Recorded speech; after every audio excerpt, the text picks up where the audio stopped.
Hey guys, Welcome back to Forward Farming. we have a very special guest joining us today. I'm really excited. Peggy actually reached out to us and she told us a little bit about her story and how she listened to one of our previous episodes with Michaela. And she's like, hey, I want to talk to you guys. We're like, yes, please come on here. We would love to have you. So today we are going to be joined by Peggy Coffeen, and she is the host of the Uplevel Dairy podcast. So welcome, Peggy. We're happy to have you. Thank you so much for having me, Amber and Becca. Glad to join in the forward farming fun. We were just chatting before we started recording, and I think we're going to have a lot of fun tonight. I think we have a lot of fun stories to share. But before we kind of dive into everything, do you want to just give us a little bit more information about you and the Uplevel Dairy podcast? Yeah, sure. I'll give you the quick little rundown. So Peggy Coffeen, I live just outside of Green Bay, Wisconsin, but born and raised south of Madison, a little tiny town called Monticello, and grew up milking cows in a little red tie stall barn. And as I always say, grew up milking cows and driving tractors not very well. But that was kind of, where I learned to love dairy and to want to pursue a career in that industry. And so that ended up taking the shape of communications. And so I spent most of my career as a dairy magazine editor and got into podcasting a few years back through the publication I was working for, Progressive Dairy, if any of your listeners are familiar with that one. And a little over a year ago, I started my own podcast called Uplevel Dairy. And so it really was just me having a vision and an inclination to want to do something that really served dairy producers in a different way. And I can share more about that, but I'll piggyback off of some of the conversations that you guys have had recently, including one that I was listening to that Becca shared the other day about, when your dreams change. And maybe we can talk about that a little bit too, because, I think really where I'm at and really, which is a place I'm excited to be in the way that I get to serve dairy producers through the Uplevel Dairy podcast is kind of just, this path of being on a path and seeing where sometimes the way that you think you are meant to serve people and the way that you're meant to contribute can change a little bit. And sometimes your dreams can change. And, I think the thing that it all comes back to is the how can change and the what can change, but the why usually stays pretty close to your heart. And so we can dig into all of that if you want, but yeah, that's the quick and dirty rundown of who I am, a little bit about where I came from, and what Uplevel Dairy Podcast is all about. Yeah, I absolutely love the podcast because there are other dairy podcasts out there or, based on the dairy industry. But you, with your guests, you are just such like a range of different topics, all kind of relating back to dairy farming. So I've really enjoyed listening to it just to kind of hear everyone's stories. And it's not just like, this is how you should farm. Like, this is, these are the facts. I really appreciate all the guests that you bring on. I mean, if anyone listening is a dairy farmer, make sure you check out Uplevel Dairy because, I mean, you've got farmers on there and other producers. You've got industry professionals. You've got a little bit of everything. So awesome. Well, thanks. I appreciate that, Becca. And if I know that you've tuned in, then that tells me that I'm hitting the right ears. Yeah. So, do you want to kind of talk about when you felt that change? Because I feel like there is kind of like this aha moment when you have like that pivotal change in mindset of like, this doesn't feel right, but this is what I know in my gut is right. So, do you want to kind of talk about that and the actions or the steps that you took to get from point A to, I don't know if you're at point B or point Z at this point, but everything in between? Yeah, sure. I can dig into that a little bit and, kind of bounce back and forth with some of the things that Becca was sharing the other day too. And I'll just, back up, a few steps by saying that, I've always been really, really blessed to be in great positions with great companies. And like I said, most of my background was in being an editor and a journalist in agriculture, specifically dairy. I was thinking about this when I was listening to Becca talking about, how your dream can change. I remember like two very specific things about being about 18 years old, right? Like, do you remember when you're 18 and you're filling out the applications for college and scholarships and all that, right? And it's like, what do you want to do with your life? or like, how is the scholarship you're applying for? How are you going to use it to better the dairy industry? And like all those questions. And I was thinking about that as I was listening to Becca talk, and it reminded me of two things that were really prominent at that point in time, and one of them was I remember thinking that, man, my dream job, if only I could be the dairy editor for the Ag Review newspaper. Because when I was a kid, every Thursday when the Ag Review came to my house, I was like on it, loved it, loved to read, loved, knowledge, loved knowing about everything going on in agriculture. And I'm like, "Ooh, someday, if I could be the editor of that newspaper, I will have achieved my dream." And so I ended up actually being in that position by the time I was like 28, and I'm like, shoot, I better come up with another dream. But that was part of the path. But the other thing I remember from that point in time too was like, when they ask you that question about what's the impact you want to make, or like a scholarship, like I said, of how are you going to use this to better the dairy industry? And I just remember writing these words on the paper is, I want to help farmers keep farming. And, like that had always been the why, that burning, passion, that burning desire. And, the how has definitely changed in the what over the years. But I still really hold that true to my heart is, knowing that was the place that I saw myself. And I think it kind of goes back to, when you're a kid and you're growing up on the farm, I think one of the greatest blessings about that was, just those beautiful summer evenings. I remember looking out the back of the barn, and we lived in this beautiful little valley in southern Wisconsin. And when the sun would set, it would hit just right and the whole valley would just glow. Do you know that look? You know that look, right? On the farm. And I'm like, oh, everyone needs this. Like, I hope that in some way I can help other people and their children and their children's children experience a little piece of this. And so like, that was kind of, really that inner drive, that inner passion, that why, that pushed me to head down that path in communications and, through journalism. And so I spent, like I said, a good chunk as an editor and a writer. You ask when was the pivotal point of knowing that there was a change that was coming up. And the first pivotal point, it actually wasn't when I started Up Level Dairy. It was when I had actually started a totally different business in a totally different sector about 4 or 5 years ago. And it was we were growing hemp for CBD on our little farmette here in Green Bay. And I remember I was at the point where, hey, maybe you can relate to this because you have little ones. So we have 4 kids, 2 big kids, like I say, they're in their 20s, and then 2 little kids that are 6 and 8. So our little boys were still pretty little. And I remember just being at this point in life where, I don't know if you feel this way, but those first couple of years with little kids, you kind of lose yourself. You guys have talked about that, right? You kind of lose yourself a little bit. You're just, you're in survival mode of trying to just, trying to be able to sleep, trying to be able to keep yourself and other humans fed, trying to balance all of this stuff.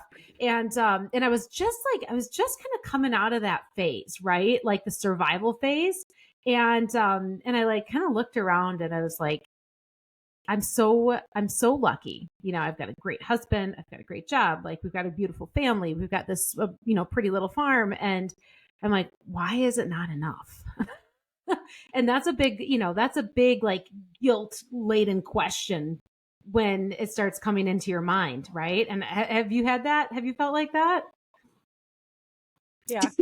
Yep. And actually, now that you say that too, I mean, I feel like am almost at that point, this spring when I left the dairy, I made it through the hardest parts of, not the hardest parts, but I made it through the trenches of farming with 3 young kids.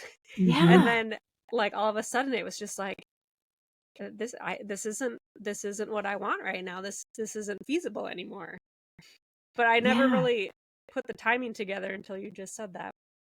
Yeah. And I think there is something to it, right? Because so this is interesting. I'm sorry. I warned you that I will jump. We love the side shoots. It's all right. All right. It's welcome. Well, you got one coming. So I'm a big fan of, I don't know, Brendan Bouchard. He's the author, and actually his book is right behind me, High Performance Habits. But anyway, so I was listening to his podcast the other morning, and something he shared really, really resonated with me. And he was talking about the basic human needs and how the most basic need for any human is to feel safe, right? So like safety is your body, your physiological, neurological number one thing that you need to be able to go to the next thing. And that you need. And that's sustenance, right? Like provision, like food, water, shelter, all of that. And then he's like, once you have those two things, that you need for survival, right? Survival, then your next human need above that is what he called aliveness. And I was like, oh, that is super insightful, right? Like, and going back to your point about like, maybe that's part of where that timing is, where you go from survival mode to like, you're just coming out of it. And all of a sudden you look around and you're like, everything is fine. And that's the problem. It's fine. It's fine. It's on certain things are on autopilot. Certain things are that you prayed for years to get easier are now too easy. Like, and you just realize that the aliveness in whatever shape or form, you need that to fuel your fire. Like that's what you're looking for. And that was this moment I remember, like literally, like I remember being on the lawnmower driving around. Right, yes, all of your best thinking comes from the lawnmower. Yes. I've said that for years. Yes. So I'm in my thinking chair. Yep. And it just, at this time, and this was probably like 5 years ago. And that's when it really hit me that I'm like, oh, this, like I said, this guilt laden. Why is it not enough? Why is it not enough that we are so blessed? And, like, those are things I don't know that I've ever actually really articulated that before. So, but I hope it resonates with others that are in that zone and in that mode of being like, there's something that, you're missing. And it's hard to even admit it when you look around and you're like, but I have so much. Right. And so as I'm mowing the lawn that day, I just remember like, praying. And I do that a lot in my head also when I mow the lawn. And I'm like, God, what is, like, I know you have something for me and I don't know what it is. But I know you have something for me. And I just really, felt, very quickly after that, this sense of, like looking at that time, what we were growing in our field. And that was this hemp crop that was new. And my neighbors thought that we were drug dealers and like, everything. And, and it was like the last type of business that I ever had wanted anything to do with. And, so I ended up, really looking at that and saying, this is a place where I can help people in a really powerful, meaningful way by helping them feel better, because like all the, benefits and blah, blah, blah with that crop and the things that come from it are like better sleep and less anxiety and, anti-inflammatory. And as I learned more about what it could do, I just felt such a sense of fulfillment in being able to share it with other people. And, and then my creative brain, like, created a whole brand around it. And so from that moment on the lawnmower, it was in mid-August, I remember very specifically. And by the second week of October, I had a brand, a website, and a product. And like, I always say like, and I always know when I'm on the right path because like, I'll go back to those prayers, right? Like God will just swing the doors open so fast that I can't stop them. And that's when I know I'm on the right path. I just keep getting propelled forward so fast that I can't even stop it. And that's how that worked. And so, like that was kind of this first leg of what has, kind of became this journey of looking for more of that aliveness, of realizing that my dream was starting to shift and change and starting to see that the traditional way of fulfilling my why of, working for someone else, working for the magazine and writing articles, which is what I had done my whole life, that maybe that wasn't the path that I was meant to continue on. And so I'll stop there because I keep talking so much. But yeah, I don't know if either of you can resonate with any little pieces or parts of that, but that Mhm. that that was All of kind of it. like the first leg. Well, and I think it's so hard to be doing something for so long, because you can think about changing up what you're doing all the time, but to know if it's a right choice and like to break out of that safe zone that you're in, I think that's the Yeah. hardest part. And honestly, I've talked to other people now just by sharing my story that they're like, I'm kind of feeling like I need to do something, and I'm like, just do it. I mean, the worst that's going to happen is it doesn't work out and you either A, go back to what you were doing, or B, find something else, until you find your dream. But it's just taking that first step is so difficult to do because it's into the unknown, and you Yeah. just got to trust in God that he's going to, like you said, open doors for you. Yeah. And when you talk about that fear of the unknown, like one of I'll fast forward. So, kind of having that experience of starting my own business and having my own vision and creating something from scratch, like that excited me, that delighted me, that took fine and like turned it into fire, right? Like, and Mhm. so that kind of, got me on this path to look at how to be independent in my dairy industry contribution, right? And so fear is unknown. Fear is, am I qualified? Right? Like, who am I? Who am I? I'm some lady that's worked in a home office for how many years and hasn't worn real pants and except for in public in like 15 years. So like, who am I? I just gave away all my secrets right there.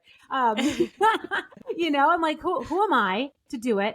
And you know what? And then there's always the other big fear is, what are other people going to think? Mhm. And within that fear, here's another one that I had too personally. And Becca, I'm curious if you can relate to this one at all too. But um, who will I find out isn't really my friend? Who will I find out is much less interested in me and talking with me, giving me the time of day when I'm no longer attached to something that could have been beneficial to them in some way? And that actually really scared me. Yeah. Yeah.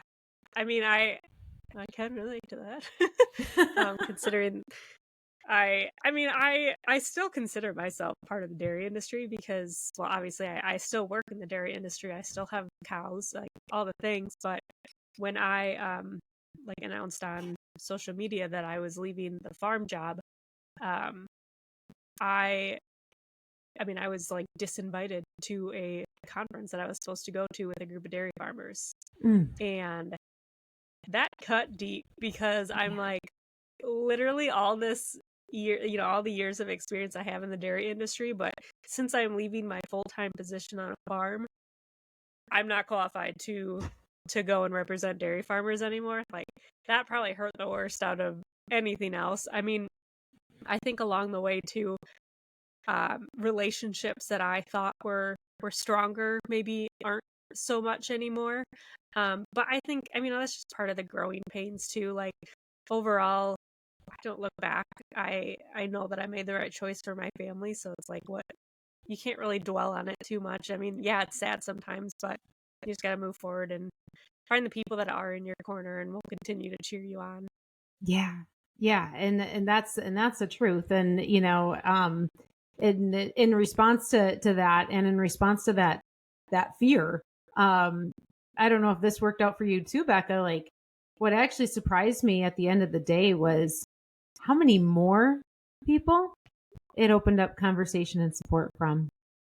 And Yeah. and encouragement, right? Like, I mean, it was months of toying around with. I mean, I had up level dairy built in my mind for a very long time before it was something that anybody else knew existed, right? But you look back and you're like, all of those fears, all of that internal dialogue that subdued it, for a time, was like reassured in the conversations that followed from people that said, that just offered support in different ways and were just sincerely excited, proud, happy, and just offered that encouragement. I think there's something to be said about timing, right? Where like, to your point, like, too, like you could look back and say, oh, if only I would have started sooner. Well, you know what? If I would have started anything sooner, it wouldn't have been the right time. Like you don't know then, but you can look back now. If you take the time to look back, you can see, right? Like you can see that things happen in the time that they're supposed to. But I think that's all part of the trust building in having faith and taking like every next step, right? Like, you have this experience that you can lean back on where it's like, okay, I finally got brave enough to do the thing. And now that I've done it, I can start taking that more, that confidence. I can start taking those experiences and stack them on top of each other so that you can keep going forward and not look back. So, yeah. And not only that, but like if you would have launched Up Level Dairy, say out of college, do you think, do you think it would have made it? Or, the way I'm thinking, obviously if you have enough fire, enough passion, like anything is possible, but I feel like for you, maybe it was probably a little bit easier to have all the background experience that you had. You had so many connections in the dairy industry. It's probably made this transition a little bit smoother, I would assume. Yeah, you're so right. And, if you want to make fun of me and realize how old I am, if I would have started this right out of college, podcast didn't exist and Facebook barely existed. So I'll date You'd have myself. been like recording little voice memos on your right on no, my probably handheld on my cell phone. Razor, on my Motorola Razor flip phone. You could have invented podcasts. You could have invented them.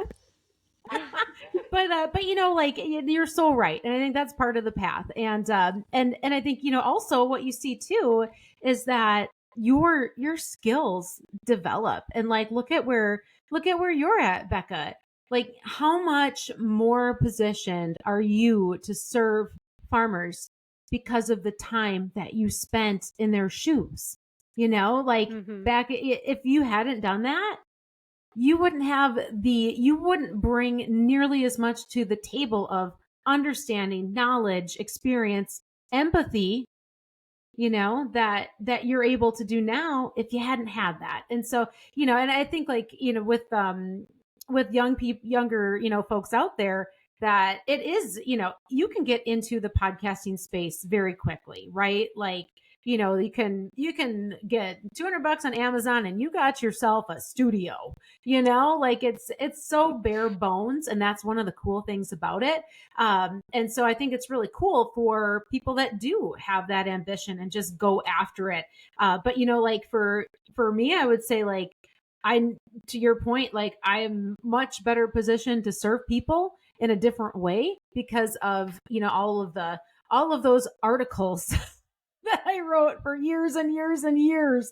And really like, this is just a different way of telling those stories and a different way of packaging up information. And I think it's the way that, that I think people want to receive information. And so, you guys have been in this space for a long, long time, and that's why you're popular, right? Like people can take you on the go, and, and I always look at it this way, like they say you become the sum of the five, right? The five people you surround yourself with. And in my mind, you can count the voices that you put in your ears as part of your five, because not all of us, and at not all stages of our lives, do we have five people that we physically are in proximity of enough to, to be able to get that. Yeah. So you're raising That's your me. hand.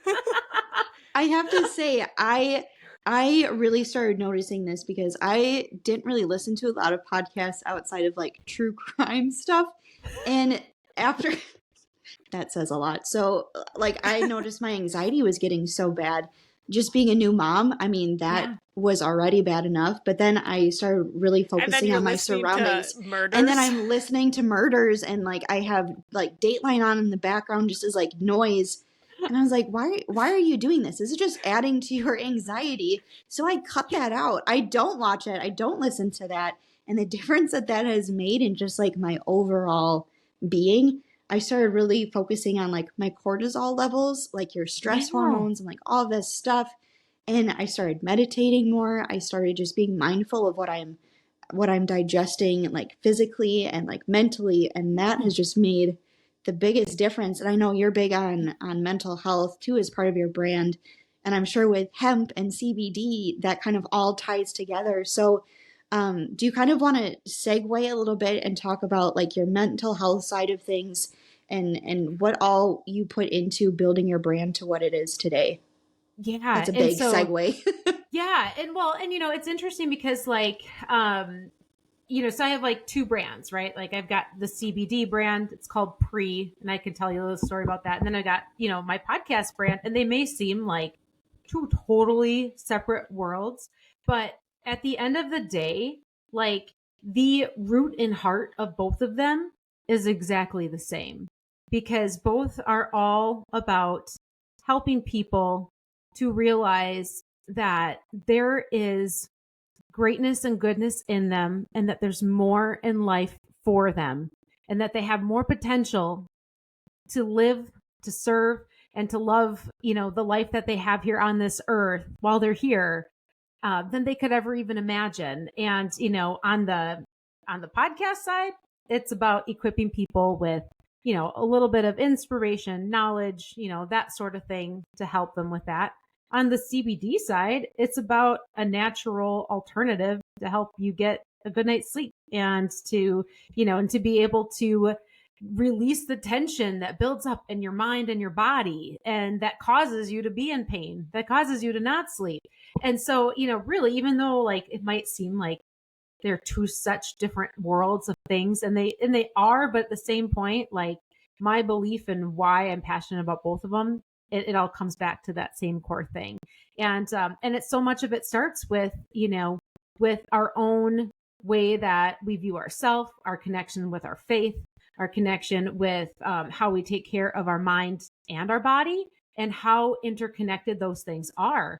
And, to really like take a few steps back of where that passion comes from, for me, is like, I'm going to go back to, like in my late 20s. And, we were trying to grow our family. And so when I met my husband, he had two children already, and they're wonderful. And we had, beautiful little family. And then, and then we wanted to expand that. And so here I was in my late 20s, and I was like marathon running and like doing all this stuff. And if you were to look at me, you would have been like, man, she's super healthy. Right. But here's the truth. The truth was like, I was taking prescription medication for heartburn and indigestion, which I didn't realize at the time, because doctors just give you medicine when you complain, right? And so I was like, I didn't realize that was entirely related to the stress I was putting on my body, and also the stress I created in my mind, right? And so I just had so much out of whack that like I said, here I am like thinking, well, I like to, if I want something in, life, you work for it. A plus B equals C. That's how it's always worked out. Right. Like, and so the thing that I was like, the goal was to have a baby, and it took a really, really long time.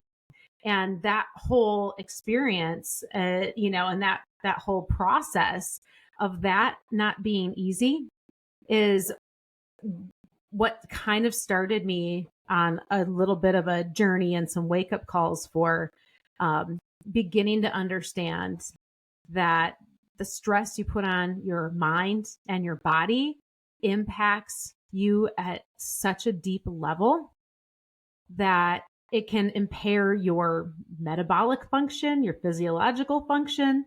and so like, I mean, like, I guess I'm probably just not saying the word, but like infertility, like, and I think there's, Mm-hmm. and I was, like, I'll say this, I don't talk about this a lot, but I will share it here because I know you have a lot of women, that are in the childbearing years that listen to what you share. And, polycystic ovary syndrome. And when I was diagnosed with that, I had no idea what it was. Right. And I was like, I don't know what this is. And I don't know why I have to deal with this. And this is just such a pain in my side and a roadblock. And I just need to get rid of this and get over it and get what I want, which was a baby. Right. Like, why isn't this should be easy? This should be easy was, it was how I looked at it. And it wasn't easy. It wasn't easy at all. And, it was a very emotional, there's a lot of emotions in that time period and in that process.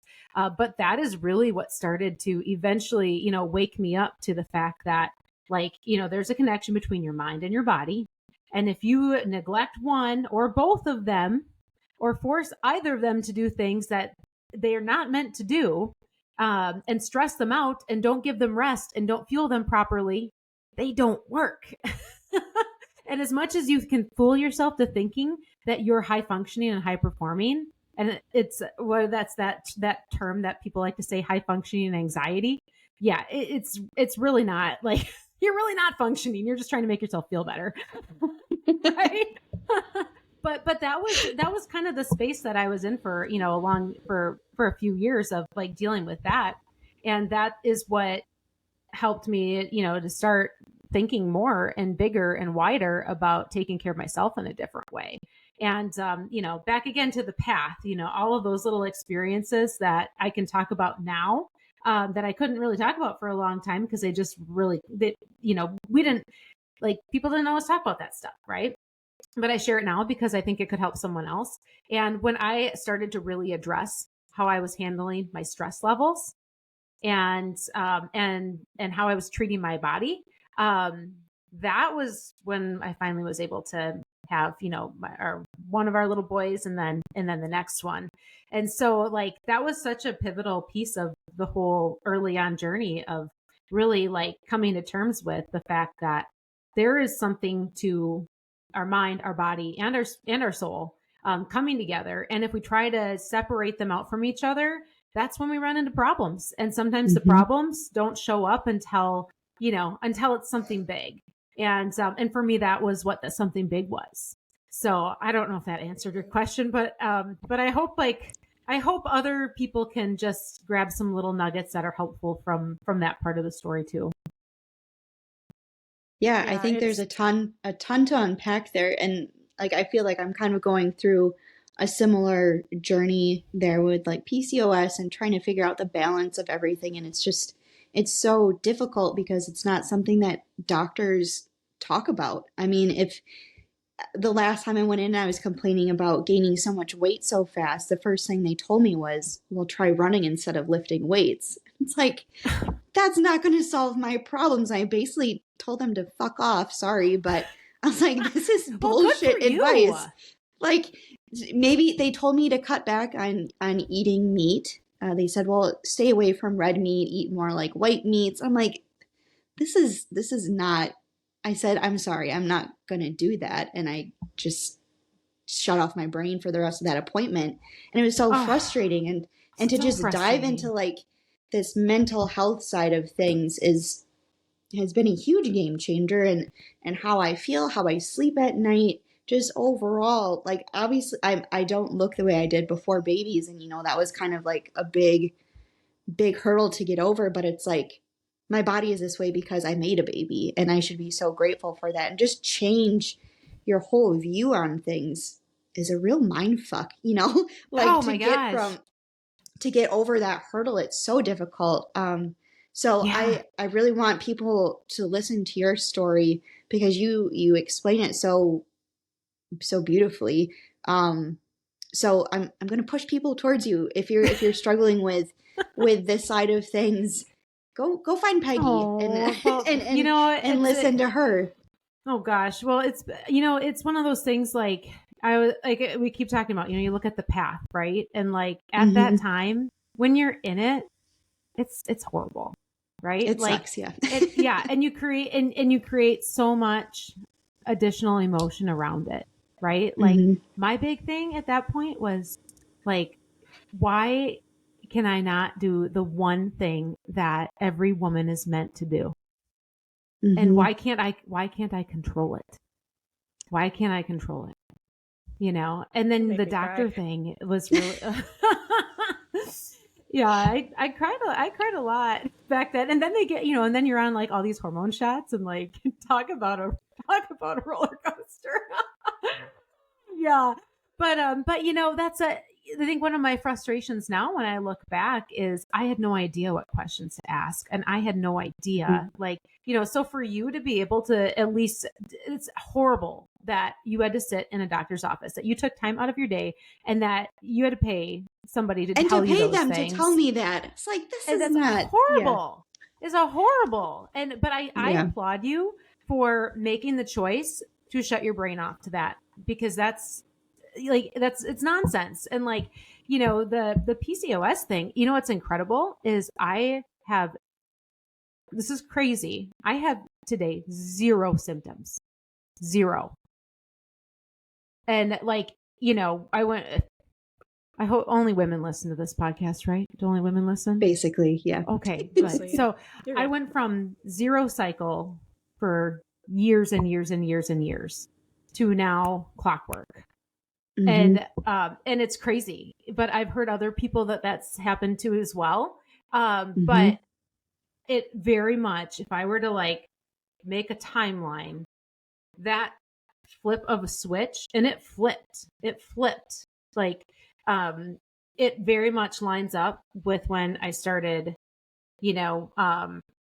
faithfully having a morning routine, prayer time, gratitude time, meditation, part of that, as you said. Mm-hmm. And because I used to get up and I was like, went in stress mode right away. And like, first thing I did, put my running shoes on, work out, like, attack the day. Well, there's no pause button. And like that wreaked havoc on my entire internal system, and I was 28 years old, right? 28 years old. And so, Mm-hmm. yeah. So like, I'm glad that there is more conversation about these things for other women that are dealing with it. And that, I think what you give them, with what you shared, Amber, is the encouragement to not take, to not have to buy into someone else's answers for how they think your body works. And I don't know, did they put you on metformin? Did you have to go on metformin with? They tried, and I said, no, I want to do this without medication if I can. So after that point, like I was gaining weight so rapidly, like it was scary. When I first had my son, like I lost 60 pounds like overnight. I woke up and I was down to a size that I had never been before, and then I blinked and I was up 2 sizes bigger than I was, before I was pregnant. I was like, this isn't right. And so I started going on through like this medical journey, and I was like, okay, so the doctors aren't going to help me. How can I help myself? And I invested in a Peloton bike, and I was like, maybe I'll try low impact along with strength training. And then once I got into the app more, I saw that there's meditation. And I had a not so fun childbirth. Like it was really traumatic, and like it was just all this trauma that my body had stored. And I did this 10-minute meditation. It was just like this basic check in with yourself kind of meditation. And within 2 minutes, like out of nowhere, I just started crying, like this big, heavy cry that I've never felt before. And I didn't question it. I just kind of let it happen. And those 10 minutes were like the fastest I've ever experienced. And the second I opened my eyes from that, I felt this huge like relief, like all this weight of the world had been taken off of my shoulders. And since then, I haven't been gaining weight as rapidly as I was. Like I feel like I'm a little bit more in control. So I do this meditation every day, or every day that I can.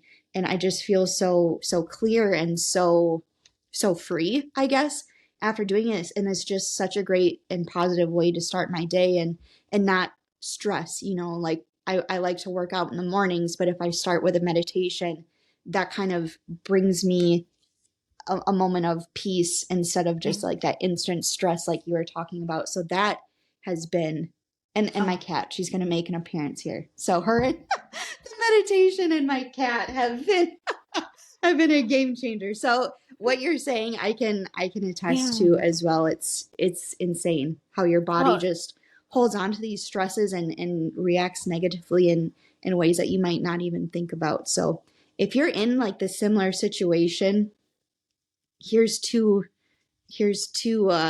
sources telling you to take a break and just relax and find that clarity that you might be looking for.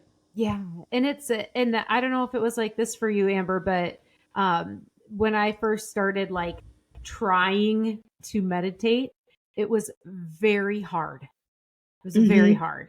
And what helped me, and maybe this is how your Peloton, one works too, is I would just look on YouTube and find guided meditations, and because I just had a really hard time doing it on my own, but then I found these guided ones, and it just started with like 2 minutes, and what you realize too is how hard it is when you don't train your brain, how hard it is to hold your focus for 2 minutes.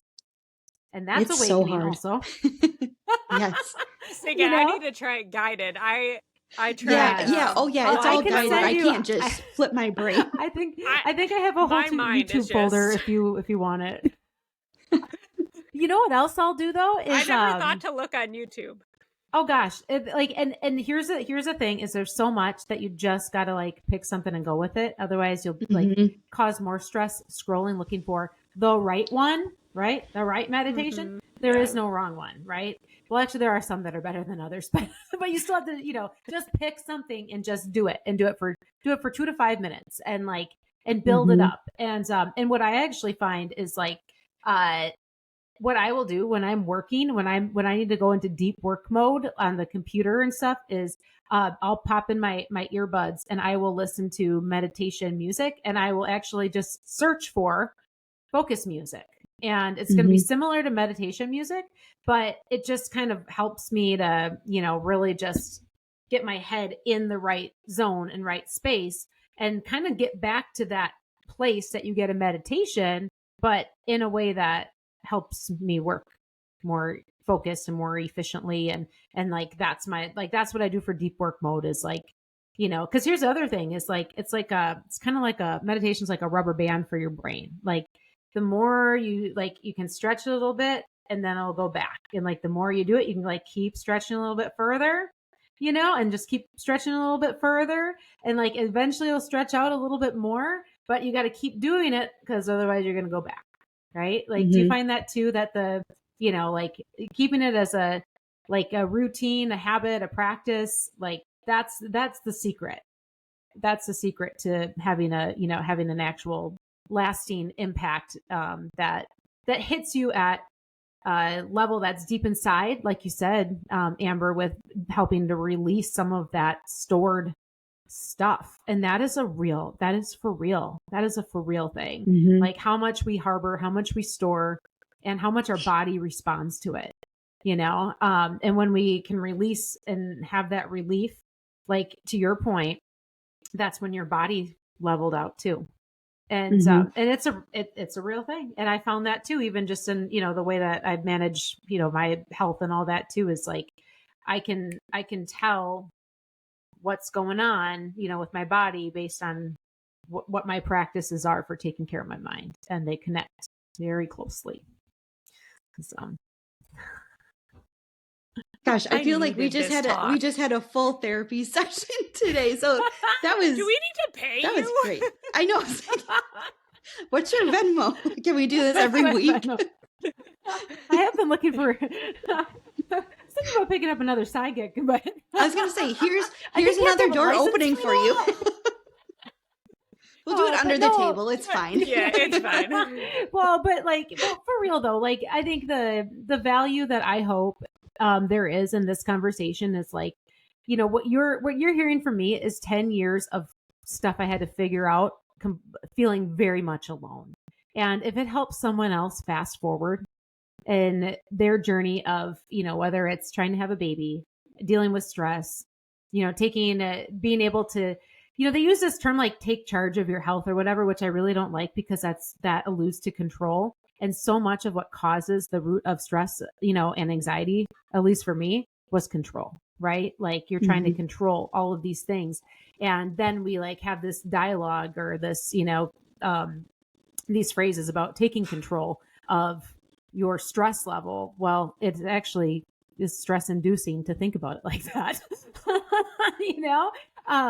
but if this conversation, if someone can pick up a couple of little things that help them, fast forward through what took me, 10 years, like this is 10 years of like learning things the hard way. Maybe it's just because I'm a slow learner. I don't know. But like no one talked about meditation, 10 years ago. It's a little more mainstream conversation. And I think it's such a blessing that you guys, that you guys share that conversation with that audience of rural women, because, like they're not going to get, most of us aren't going to have this conversation with our moms. We're not going to have this conversation with the older ladies at church, like, and so it's so valuable that there's these conversations that just let people know that these tools exist and that they are actually, the alternative is like, whatever the doctor's going to tell you or prescribe to you, that may not actually be the right thing for you. And maybe it is, and maybe it helps, but it might not be. And there's so much out there, that we can do to take care of ourselves first. And that's hard too. It's hard too, to give ourselves permission to do that when we have the little ones and when we have, all of these things that we're responsible for and people that we're responsible, for in our lives. But I remember like one of the most valuable, oh, you did. Oh, apparently we made a pizza. All right. Ooh. Yeah. There you go. Good job, buddy. You don't have to make dinner tonight. Nah, I thought I fed him already, but apparently not. I'm pretty sure boys take at least 2 meals. This is true. This is true. Yeah. So we're on meal number 2, and no wonder they've been so quiet. So, but yeah, so I don't know if this is the conversation, that you were hoping to have, and I hope that it fits, edit it, take out whatever you want. No, But, this was great. I think it's all perfect. I think like, okay, Amber and I kind of shit on social media sometimes because it's frustrating, to share on social media sometimes. But the biggest blessing of it is, 1, knowing that you're not alone, and 2, like having an outlet to talk about some of the things, like those taboo subjects that people didn't talk about, like miscarriage and infertility and mental health. It's just, I don't know, it's like it's therapeutic to not only speak, but then to also have conversations with other people who maybe don't feel comfortable talking about it in public, but they see that you talked about it and they feel comfortable enough to have a private conversation with you. And I think that's why I talk about the hard stuff, because it's messy and it's difficult, but to know that you're not alone and to kind of help other people cope with the same thing, like you said, like it helps you get through a little bit faster and just kind of keeps your spirits up when you're in the trenches. Yeah. And the other side too of all of that is, when you're on the other side far enough that you can look back and get to a point where you can actually thank God for that part of your path. It's very rewarding when you can lean into someone else and, just extend that hand, or however you do it social media wise with a hand icon, hand emoji, and just say, like, hey, I've been where you're at, and like, here's some things that might help, but ultimately at the end of the day, like, have faith that, like, trust in the path, trust in the process, and have the faith that things will work out the way they're supposed to. It just doesn't always feel like it in the moment, but But I think that's, that's the other side is like I said, I'm capsulizing 10 years of, 10 years of tough lessons and being a slow learner and doing stupid things into like hopefully a few minutes that somebody else can benefit from. So I think we touched on so many great topics today. Peggy, thank you so much for coming on here today and sharing so much with us. Where can people go to find you if they want to reach out to you a little bit more or in private or listen to your podcast or find your website? Where can people find you at? Yeah, so I will just say for anybody that just needs needs to talk about something going on, whether it's going through those changes in life and some of the deep stuff that we hit up today, just an email at peggy@upleveldairy.com direct to me is more than welcomed, and I'm more than happy to be able to share and give back in whatever ways I can that help other people.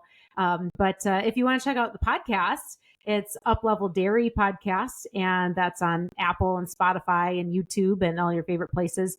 And I actually have another podcast that is coming out soon as well. So it's start launching it next week, actually. And it's called Up Level Dairy Young Leaders, and it's specifically for people in the first 5 years of their dairy careers. And so that's what that's going to be all about. So yeah, so that one I'll drop it every other Thursday on Up Level Dairy, but then it'll have its own life too as Up Level Dairy Young Leaders. So you can find and follow those things to plug into, to hearing conversations that have nothing to do with stuff we talked about today and more about cows, farming, leadership, that sort of stuff. And hear from people that are a lot smarter than me. So, but if you need to talk about the real stuff in life, you can hit me up at Peggy@upleveldairy.com. And if you're interested in checking out the CBD stuff too, it's Pri is the brand, PRICBD.com. So that's all the spaces and places to find me. Great. And we will link that all in our show notes too. So if you guys are interested, check that out in the episode show notes. But thank you again so much, Peggy, for your time and willingness to open up with us tonight. So thank you, thank you, thank you. And make sure to go check her out, guys. She is a hoot. So thank you guys so much for listening. If you haven't subscribed to us yet on social media or on Apple Podcasts or your favorite streaming platform, please do so. We'd love to see you guys and interact with you. And leave us a review because those always make our days as well. So thank you guys so much for listening, and we'll see you next week. Bye.